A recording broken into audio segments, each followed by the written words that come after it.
Hey everybody, welcome to the GMG review. Today we're taking a look at the Kill Team Annual 2022, bringing 6 kill teams from the pages of White Dwarf, and also 2 brand new ones to the game, as well as a few new fun mission packs to play the game different ways. So what do we got here? Well, we've got a 51 page book here, which brings all of these, which are the various kill teams that are published in White Dwarf, into full print. So if you missed that White Dwarf, which I missed a couple of them actually, I only managed to get my hands on the Gene Stealer Cult and the Mechanicum ones. They were my 2 original OG kill teams though, from the first 2018 kill team.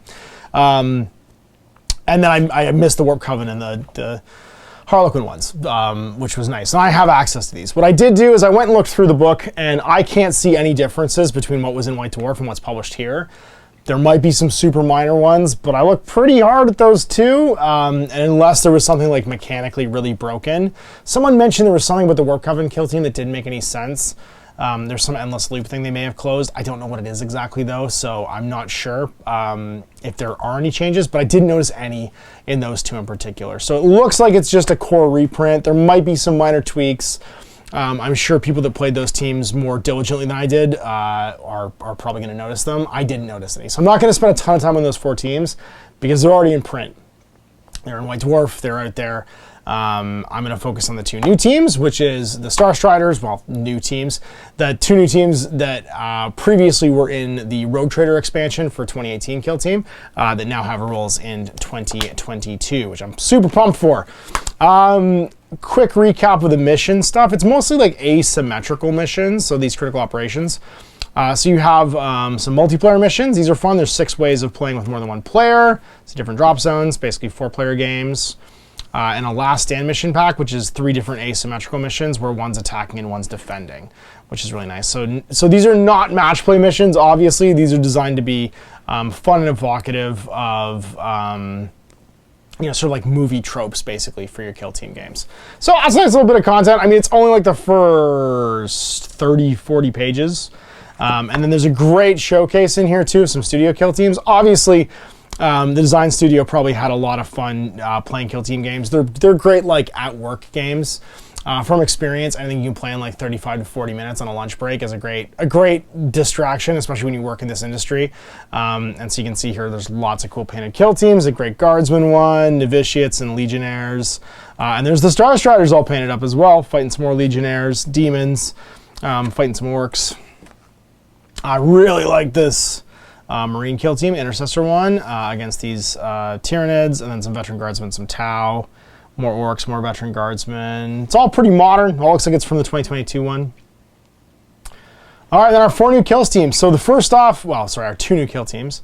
So first off is the Starstrider. So the story behind the Rogue Trader expansion basically was, imagine you're a Rogue Trader, you have the warrant of trade from the Emperor himself, you're going off to stock the stars and bring whatever you can find back. You might be a pirate, you might not be a pirate, you might actually believe in the Imperial Clause, and you might have just inherited this warrant of trade that lets you live a very cool life. Elucia Vane is one of those ones that we don't really know. We don't really know what her motivations are. She also wears a veil, so we don't even know what she looks like, really. She's just off to go through space. Now, unfortunately, her crew gets a little screwed up, and the Gellerpox gets aboard the ship, and she's forced to, or one of her ships, and she's forced to fight them and try and escape. And that's like the setting from the Rogue Trader game. You got basically like an Into the Dark style faction, which was cool. You got a spaceship table. It had like little escape pods and stuff, and you were on this shuttle when the crew went insane, basically, and got corrupted by Nurgle. So it is a fairly restrictive one. There's no modifications to either of these kill teams. You take what you get what you get, and you don't get upset. So don't think you're gonna get to tinker with this. It's like a special character kill team. You've got Vane, her dog, the Canid, a Death Cult Executioner, an Electromaster, a Rejuvenate Adept, a Voidmaster, 3 Voidsmen, and a Voidsman with a Rotor Cannon. So there's no tinkering here. You just get what you get, and you gotta be okay with that. Tag Ops, Reputation. So this is a fun one. The first time she does damage, this is for Vane, your leader. When they do damage, you start a reputation tally with the opponent's leader. Now, every time either of you do damage, you get a point with your reputation. As soon as you score 12, you get a VP, and if at the end of the game you got more than your opponent, you get an extra VP. It means your leader needs to kill. It doesn't say anything about if they're alive at the end of the game, though. It's just if your tally is greater or not, they can be taken out. Just go kill as much as you can. Claim for the House of Vayne. This is exactly the same as the new Navy Breachers one. Your opponent picks an objective on the table that can't be permanently removed, but it could be carried around. If you control at the end of the turning point, you get a VP, and at the end of the battle, a friendly operative is controlling it, you get a VP. So basically, you've got a special thing you're trying to claim. And then Investigate Mode of Force. This is my least favorite one. I probably wouldn't pick it.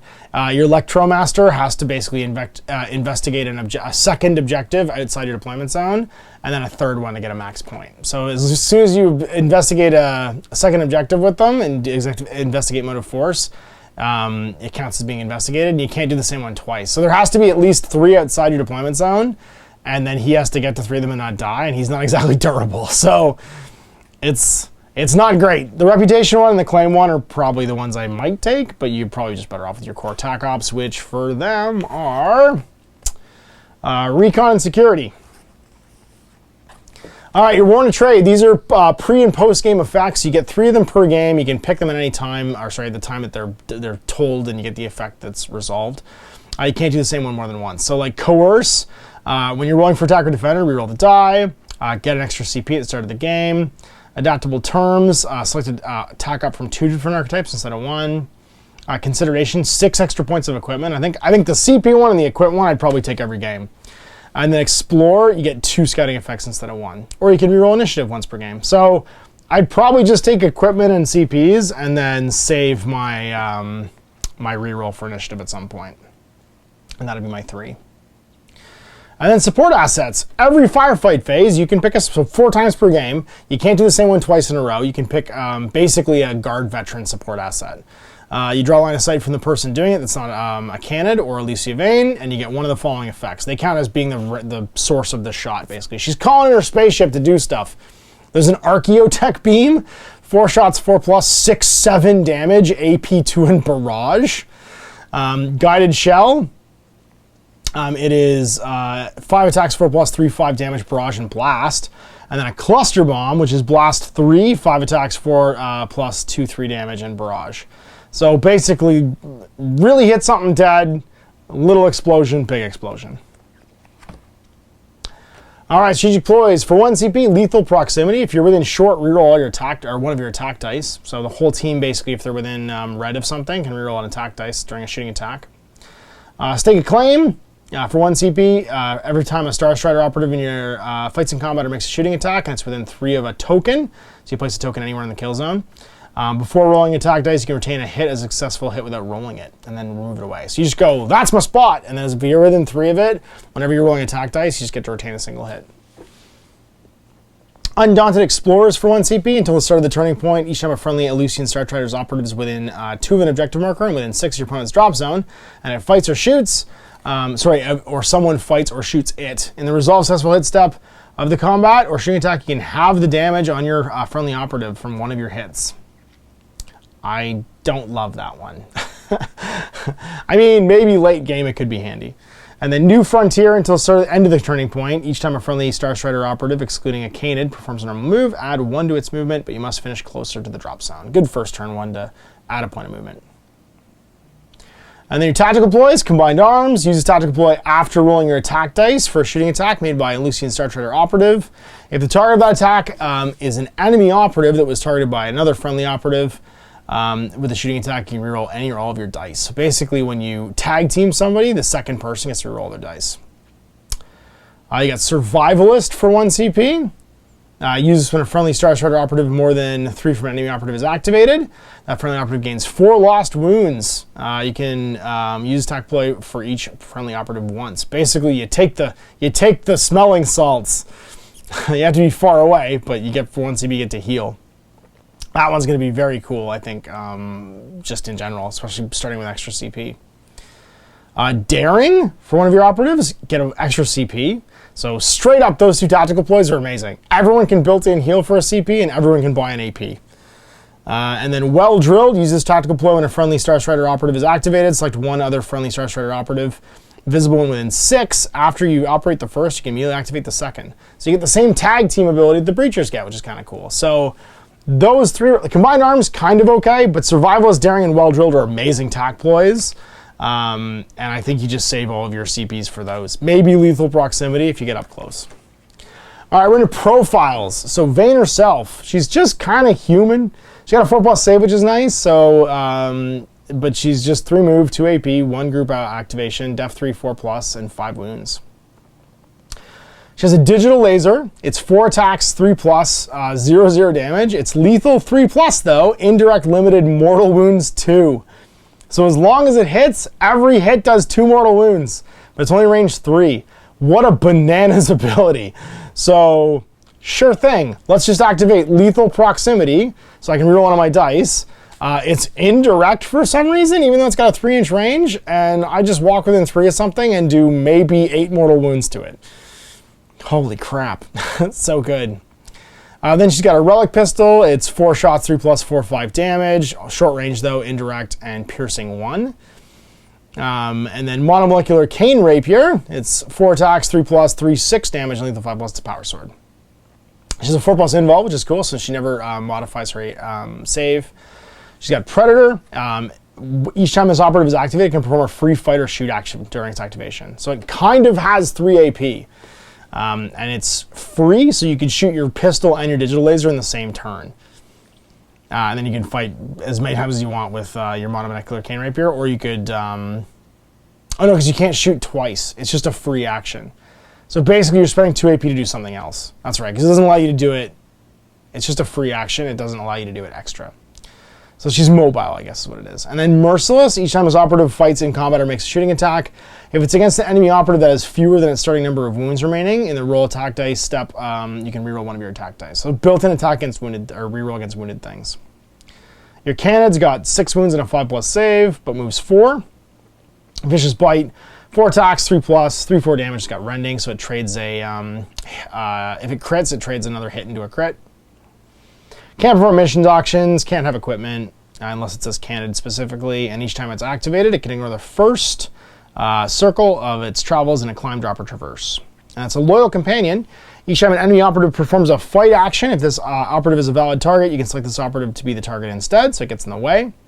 And each time an enemy operative finishes a charge within engagement range of a friendly operative within 3 of this operative, it gets a free charge action, but must finish that enemy within engagement range of the enemy operative. So basically, it can intercept, get into melee with people, and then be the target of the attacks.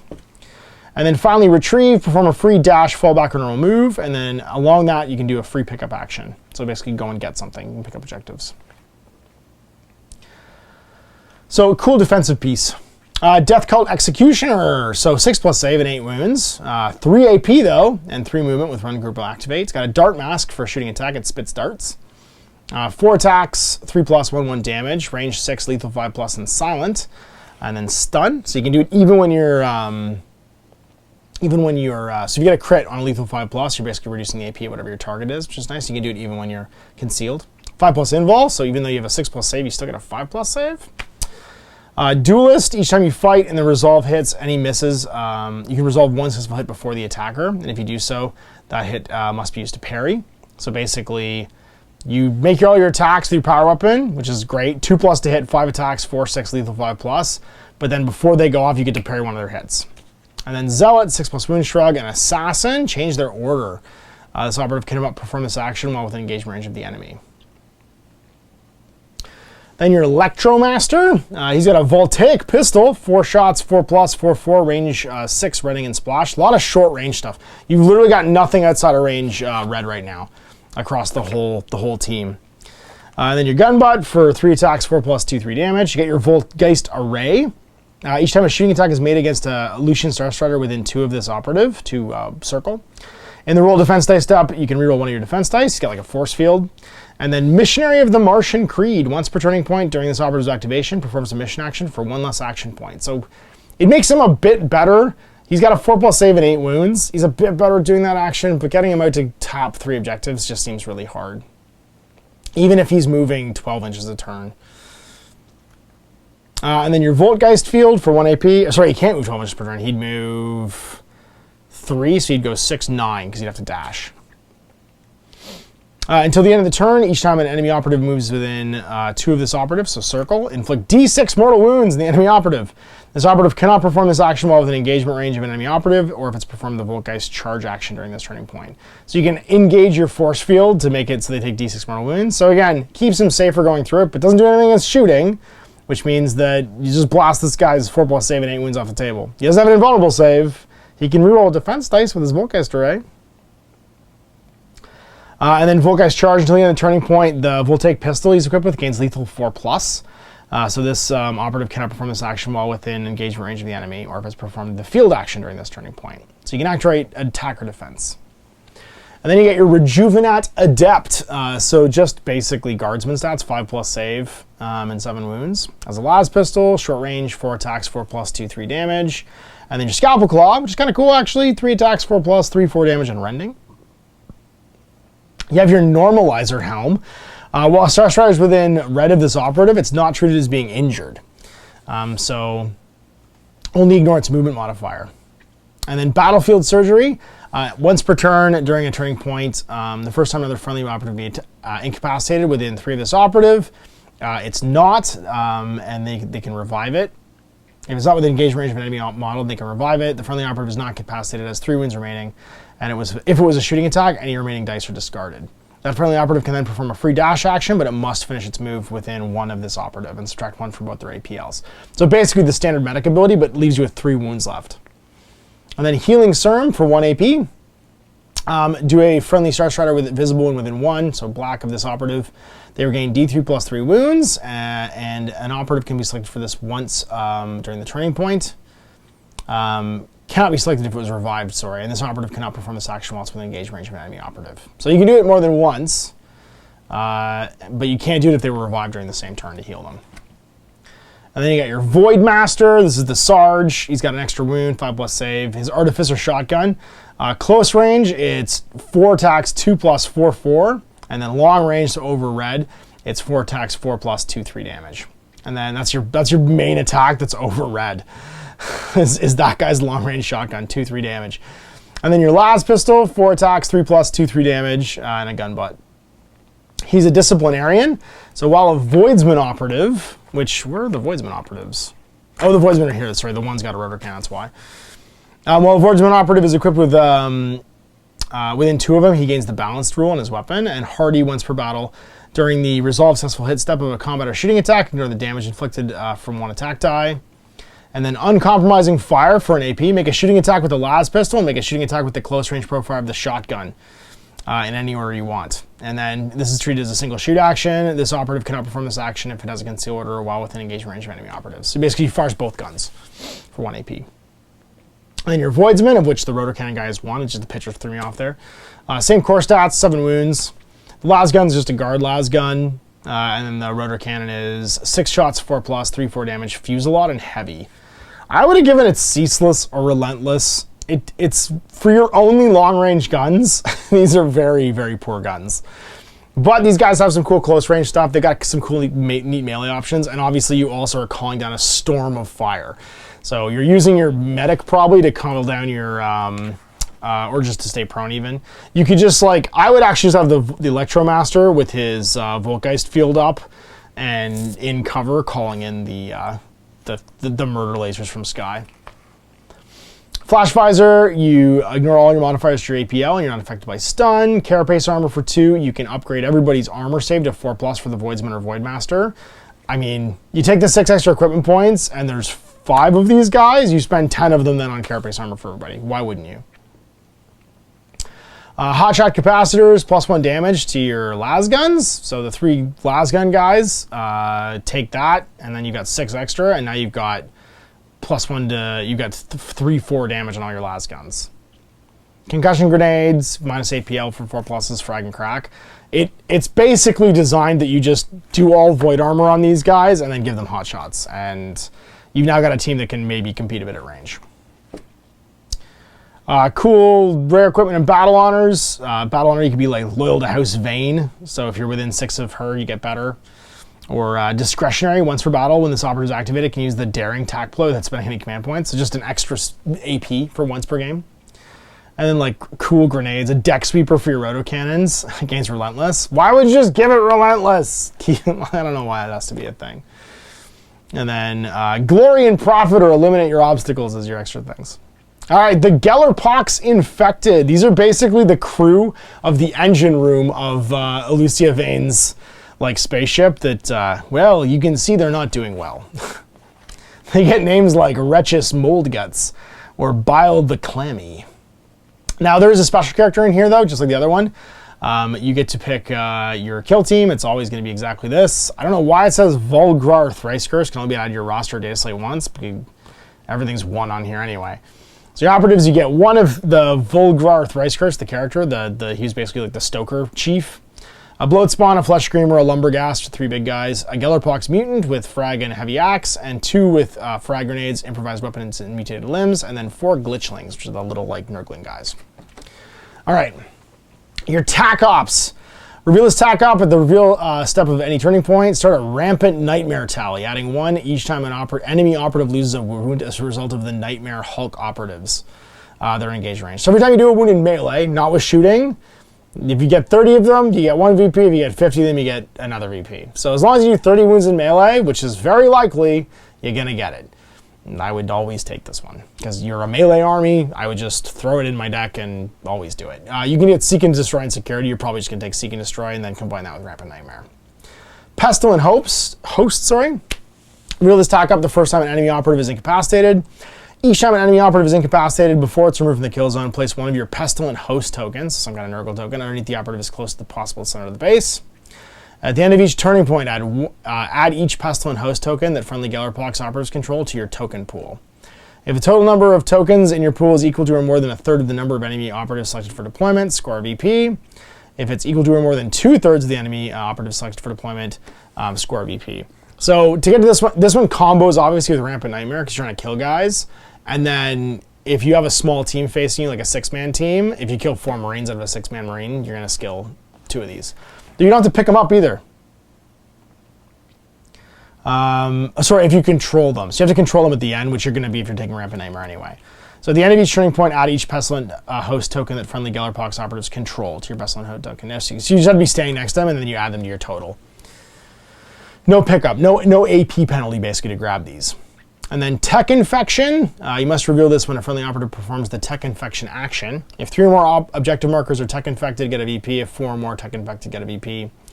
Friendly Gellerpox Infected operatives can perform the following mission action. 1 AP, an operative can perform this action while it controls an objective marker that's not been Tech Infected by your kill team. If it does so, the objective marker that has been Tech Infected.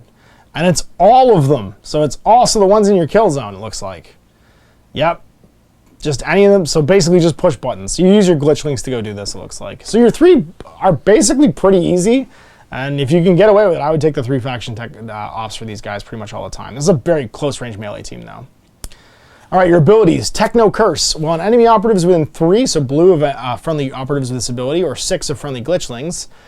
Subtract 1 from their attack characteristic for their range weapons. So you reduce the range weapons. You're kind of already in melee with them, but anything like a Melt-A-Gun or something with short range, or even grenades, -1 attack's a big deal. And then Revolting Resilience, everybody who has this, when they lose a wound on a D6, 5+, it's not lost. So you don't have a lot of armor, but you're wound shrugging like crazy. All right, strat ploys for the turn. Blessings of Pox. Until the end of the turning point, each time a shooting attack is made against a friendly Gellerpox infected operative. At the end of the roll defense day, step of that shooting attack, if the total results of your discarded failed saves is 7 or more, you can retain 1 failed save as a successful normal save instead. So basically, the more saves you fail, the more likely you get to turn one of them into a successful save. And you have a crappy save across most of these guys anyway. It's 5+ everywhere. So you have tons of wounds, but no good saves. I would be Blessings of the Pox every single time.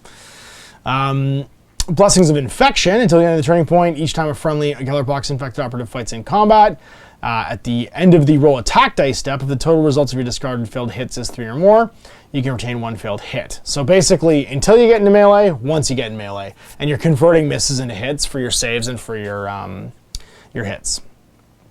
And then Drawn to the Hum, select 1 objective marker. Each friendly Gellerpox infected operative within red of it can immediately make a free dash action, but must finish the move closer to it.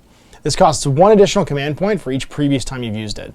So in the first turn, 1 CP, everybody gets a free dash. It's pretty cool. And it's because you're all like weirdo, you know, obsessed with like the ship. And then Rust Emanations until the end of the turning point while an enemy operative is within engagement range of friendly Gellerpox Infected. The operative's tree is being injured, regardless of any rules that say they can't be injured. And so I don't like that rules writing wise. You can never be injured, except you can in this case, but the thing that says you can never not be injured. I don't like clauses like that in rule writing. But anyway, it is what it says. But you don't get it with your glitchlings. Only subtract 1 from the movement characteristic as a result of being injured if they activated within engagement range of that friendly operative. So you don't only slow them down if you're within engagement. Of the 4 of those, I think Drawn to the Hum, Blessings of the Pox, Blessings of Infection. Pox is the winner. You're going to do it turn 1, unless you're all in stealth mode and just rushing with the dash. Dash could also be really good turn 4 to get to zones, or depending what the mission is, to get you around. And then Plute Stockpile, your opponent must spend 1 additional equipment point each time they select an item of equipment from the battle. That's amazing. And then your opponent may only select that item of equipment for the battle once. Oh my god. So, just for a CP, before the game, make all of your opponent's equipment cost 1 extra. That is going to screw some kill teams like crazy. That one's incredibly powerful. And then Barge, use when a Nightmare Hulk operative is activated, the big guys. Until the end of the activate, which are actually like multiple people either grown or fused together. That operative can move around, across, or over other operatives as if they weren't there, and can perform charge normal move actions while within engagement range of enemy operatives, but they must finish their move following all the requirements for that kind of move. Putrescent Demise, when somebody dies, excluding the vermin, inflict a mortal wound, or D3 if it's a Nightmare Hulk, on each enemy visible and within circle of a friendly operative. And then Frightening Onslaught, 1 CP, uses tactical ploy after a friendly Nightmare Hulk performs a fight action. If that operative is still in engagement range of an enemy operative, you can still immediately fight in combat with it again. So double fight for 1 CP.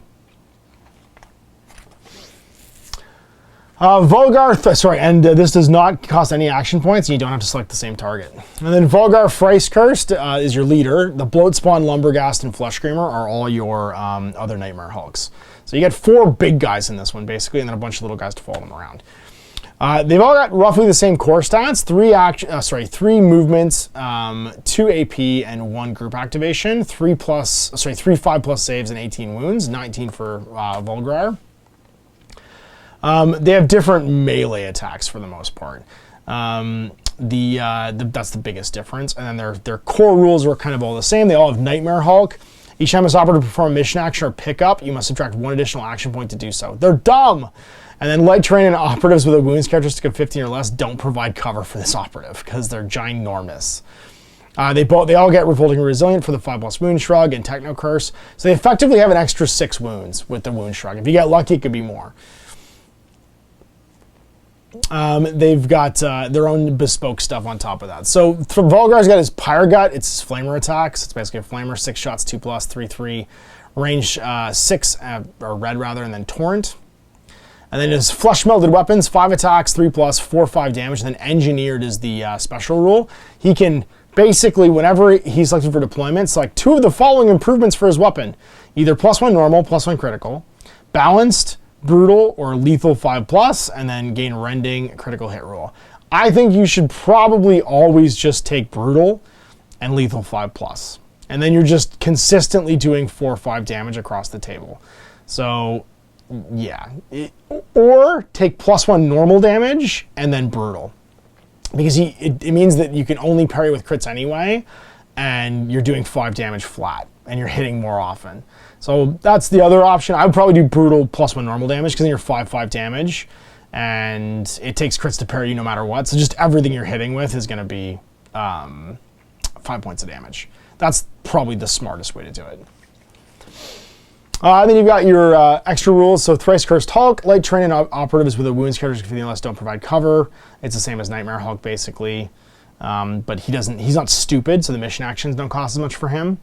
And then lead the infection in the generate command point step of each strategy phase. If this operative is within 2 an objective marker, it is not tainted. It taints it automatically, and you gain a CP. So it's just it freely taints stuff, which again goes with the tech infection thing. So you can there's no AP cost for him to walk around, messing up objectives. Your Bloat Spawn, he's got Mutant Tentacles for range attack. It's only range 3, but it's got Fusillade, so you can divide it up. 6 shots, 4+, 3/4 damage. And then his Mutant Claw and Grasping Tentacles have 2 modes. There's a Grab and Slash for 6 attacks, 4+, 3/4, or a Writhing Swipe for 3 attacks, 4+, 3/4 damage. And then the Swipe special rule. Each time after this operative fights in combat with this profile, if it has not been incapacitated, you can fight in combat with this weapon against another enemy operative within engagement range. So it's kind of like Fusillade for your melee. And then you've got Tentacled Grasp. Each time an enemy operative would perform a fallback action while within engagement, roll a d6, adding 1 to the result if this operative has a wounds characteristic of 8 or less. On a 4+, they can't fall back. So on a 3+, any normal human-sized guy can't fall back from you. You got your Flesh Screamer with his awesome haircut. He's got a Mutant Fist and Cleaver. So Bash and Slash, 5 attacks, 4+, 5/6 damage. Or a Lopping Blow, 1 attack, 3+, 8/9 damage, and lethal 5+. It basically kills any human-sized thing if it just hits it. And then he's got Horrifying Shriek. Each time an enemy operative would perform a mission action or pick up while within 3 of this operative, or blue, 1 additional action point has to be spent to do it. And then when determining control of an objective, marker this operative is within 2 of, or circle, treat enemies' AP as being 1 less. And note this is not a modifier. So Lumberghast is the last one. He's got his Mutant Claw. It's just 4 attacks, 4+, 6/7 damage, and brutal. So these 2 are the high damage ones. These are like the more tactical ones with shooting and melee. He's got Spiked Charge, his brutal 4 attack, 4+, 6/7 weapon. It's for 1 AP, perform a free charge action, and when it finishes this action, each enemy operative in engagement range takes D3 mortal wounds. He's a little missile that blows dudes up. You get your Mutant. The Mutants are the same, they've just got different weapons. They've all got the grenades, but one's got a Heavy Axe, which is 3 attacks, 4+, 4/5, and brutal. And the other one's got Improvised Weapon, 4 attacks, 4+, 2/3 damage, and Relentless. So they all got 1 frag grenade, which is cool. And then they've got 7 wounds and the same kind of core stats, but they only move 2. They're slow. And they group activate 2, so they go at the same time. There's 3 of them in the list. They've got Gellerpox Masks. Each time this operative fights in combat or a shooting attack is made against it, in the resolve hit step of the combat or shooting attack, each time an attack dice would inflict critical damage, it's normal instead. You gotta hit them in the head and they're wearing masks. And your Glitchlings, your little Nurglings, they got movement 3, 2 AP, and 2 group activates. They're always going to go at the same time. There's 4 of them, so you get 2 goes at this. They've only got defense 2, though. 5+ save and 3 wounds. They are explodingly bad. They're Diseased Effluent, with his range 6, 4 attacks, 4+, 1/2 damage. And they're Diseased Nippers, 3 attacks, 4+, 1/2 damage. They get a 5+ invul, though, because they're demonic. And they're small. They can't be equipped with equipment. Well, it's because model has a concealed order. It's always treated as having a concealed order, regardless of Vantage or any other rules. So you can't see them because they're teeny tiny. So they're your button pushers, potentially. And then your equipment, a Curse Mite. You gain a Curse Mite operative for the battle. This first time you select this, it costs 3. Otherwise, it costs 2. So for 5, you get 2 little Curse Mites. Eye Stinger Swarm for 2 or 3. So if you want to take them all for your 10, basically, you can get 2 of any of these guys. The Eye Stinger Swarm is, these are the other miniatures that came in the box. The first time you get it, it costs 3, otherwise it costs 2. Sludge Grub, it costs 3, otherwise it costs 2. And the data cards for these operators are presented over the following pages. And they're Mutoid Vermin. I forgot these guys, the Glitchlings actually aren't the Mutoid Vermin, it's the other ones that are the Vermin. So they don't trigger the bonus effects. Mutoid Vermin, they can only perform universal actions, excluding pickup, and can perform the fallback action for 1 AP. Can't perform any other actions. All these operatives can perform fallback actions for 1 option less if they are only within engagement range of enemy Mutoid Vermin operatives. So everybody else falls back from them for 1 as well. And this operative cannot perform objective markers or tokens, and you cannot score you or your opponent victory points. So they're ignored for the purposes of determining a condition or attack up. And this operative cannot be equipped with equipment, and therefore cannot earn experience points or take casualty tests. And these are your little tiny guys. 2 wounds each, 2 defense, 5+ saves. They're super easy to kill, and that they use that Mutoid Vermin rule. So you got a Curse Mite. It's 3 movement, and they're all group activate 2, AP 2, and 3 movement. He's got Fly, though, and he's got Blood-Sucking Proboscis for 2 attacks, 4+, 2/3, and Feast and Rending. Feast, each time this operative fights in combat with its weapon against an enemy operative that has fewer than its starting number of wounds, it gains +1 attack and lethal 5+. Your Eye Stringer Swarm. So these are just little disposable monsters, basically, which you would kind of always take. They are swarm, so they get to shoot at short range with no cover and stun. 5 attacks, 6+, 0, 0. So you just get stunned basically because they swarm around you. And then their sting is 5 attacks, 5+, 1, 2 damage in melee. And the Sludge Grub, he can spit acid at AP1 Splash 1, 4 attacks, 4+, 2, 2 damage. He's pretty actually awesome for that. And then the Fanged Maw, 2 attacks, 4+, 1, 3 damage. And Caustic Demise, when it's incapacitated, roll a d6 for everybody visible and within a circle of it. On a 4+, take a mortal wound. And then your battle honors, things like Obstinate Gifts, ignore all modifiers to your movement or AP, or Fly Swarm. Each time a shooting attack is made against this operative by an enemy operative more than 6 away. You can reroll any or all defense dice of 1. Get some cool rare equipment, which is all basically like weird growths and stuff like that. And then assets. Spread the Pox. It's whenever you complete 5 guys, you scored points from Pestilent Host or Tech Infection. Get extra equipment, drop requisitions twice when spending acquisition points. It's just all about the rot. And there it is. Those are the 2 new warbands. I'm pretty pumped for them. I'll be honest. I've wanted to paint these for a long time, and I was thinking about painting them for like a non-GW game as a reason to like kind of like put some paint down on them because they didn't have stats in this. But now that I've got Into the Dark, I think at the very least, I gave Jay the Breachers. I'll paint the Elucidian Starstriders and these guys for my other like Into the Dark kill teams. Maybe if I do a second series or we do another expedition, I'll take these guys as well. I think it'd be fun. Maybe Lucia Vane hires the Kroot to go into a mission for her, and then she goes and investigates after they find something down there. And maybe they just find a bunch of Gellerpox on board the ship. The Breachers run into a different part of the ship, and there's a bunch of like crewmen that have become infected by the rot. Lots of fun stuff. They're very thematic. They're all very short range. I think they'll play better in Into the Dark probably than they would in like bog standard, like out in the kill zones kill team. I don't think they do very well. I mean, you need to spend all your equipment points to make your armsmen able to shoot at range, basically, for the Starstriders. And it's kind of an all melee team for the Gellerpox. I'm interested to see how they play on the table with the, you know, it's on average 4 additional models because you're gonna have 4 of these little grubs and stuff.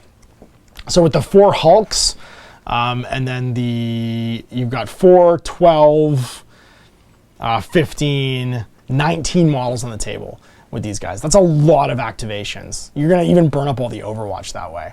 It's a very interesting list, I think, if you take all of the Mutoid Vermin equipment, because you have an overwhelming number advantage, which is kind of neat. But also you've like filled your roster basically entirely right at the beginning. So it's gonna be neat. I'm excited, and there's no equipment for these guys other than the Gellerpox Infected Mutoid Vermin. There's nothing else until you get to the rare equipment if you're playing a narrative campaign. So that's it. Other than that, it's the other teams, which we've already seen in White Dwarf. I'm not going to spend any time on them right now because the rules for them are already available, and I did not notice any differences from what was in White Dwarf. So there we go, the annual 2022. I like it when they do this. I like it when they make the stuff we've already seen available in print for people that missed it, and I like when they add new content. The mission content's okay. I feel like it's kind of trying to add value to the current kill zones, which is fine. We'll try out a couple of them in the coming weeks after we finish our expedition for Into the Dark. But the 2 new warbands that are very kind of Into the Dark themed, I think is awesome. And yeah, I'm excited for more spaceship combat. So anyway, we'll see you for more Kill Team in the future. Big thanks to GW for the complimentary copy of the book to review. And thanks on Ash. Hey there, I hope you enjoyed that video. There are tons of other games already recorded for you to watch. Click over to my channel page if you haven't already, and have a look through the dozens of playlists full of videos. I guarantee you'll discover a game you haven't seen played before. I put out new videos 7 days a week, and every day is themed to a different genre as I continue to explore the wider world of gaming. Of course, none of that's possible without you, the viewer, so click a like and subscribe if you'd like to stay on top of what's happening here daily. My 2 kids and I are massively grateful to be able to have the flexibility of this job so I can always maximize my time with them. If you want to support me continuing to put out this content, it's only possible because of my amazing backers on Patreon who support the studio, equipment, and model cost, as well as being how I make the bulk of my living. You can also help out by buying a t-shirt through Spreadshirt, a measuring gauge or widget from Death Ray Designs, or buying one of my games and supplements, like Last Days, Gamma Wolves, and Blaster. As a way of showing my appreciation, patrons get early access to new games and supplements that I write throughout the course of the year. Huge thanks for watching, it really does help out, and happy gaming.